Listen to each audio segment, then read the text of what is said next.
Hi guys, welcome to our channel. இன்றைக்கி நம்ம சிறகடி காசே எபிசோடு பற்றி தாங்க பார்க்க போகிறோம்.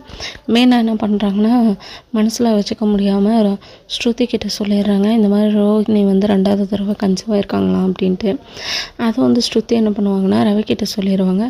ரவி நம்ப மாட்டார். ஆனால் உனக்கு எப்படி தெரியும்னு கேட்டால் உங்கள் அண்ணி தான் சொன்னாங்க, மீனா அண்ணி அப்படின்னு. அண்ணி சொன்னால் போய் சொல்ல மாட்டாங்களே அப்படின்ட்டு ரவிக்கு டென்ஷன் ஆகிடும். அதுக்கப்புறம் ஸ்ருதி நீ யார்ட்டையும் சொல்லலான்னு சொல்லுவாங்க. ரவி என்ன பண்ணுவாங்க, போய் முத்துக்கிட்ட சொல்லுவாங்க. முத்து அவங்க அப்பா கிட்ட சொல்லி அண்ணாமலை அவங்க ஒய்ஃப் கிட்ட சொல்லுவாங்க. சொல்கிறப்ப என்ன ஆகுதுன்னா, அவங்க ரோகிணியை கூப்பிட்டு நிஜமாகவே இதெல்லாம் உண்மையா அப்படின்வாங்க. அவங்களுக்கு ஒன்றுமே புரியாது. என்ன சொல்கிறீங்க ஆண்டி, நீங்கள் சொல்கிறது என்னால் நம்ப முடியல அப்படின்ட்டு. அதுக்கு சல்மா என்ன பண்ணுவாங்கன்னா சமாளிப்பாங்க. யாருன்னா ரோகிணி, இவங்க எதை கேட்குறாங்கன்னே தெரியலையே, அவங்க தான் எத்தனையோ போய் சொல்லியிருக்காங்களே, அதில் எதுவும் தெரியலேன்ட்டு. அதுக்கப்புறம் இந்த மாதிரி நீ 2வது டைம் கன்சீவாக இருக்காமே அப்படின்ட்டு. இல்லை ஆண்டி, ஃபஸ்ட் டைம் அபார்ஷன் ஆகிடுச்சுன்ட்டு ஏமாத்திடுறாங்க. நாளைக்கான எபிசோடு பார்க்கலாம்.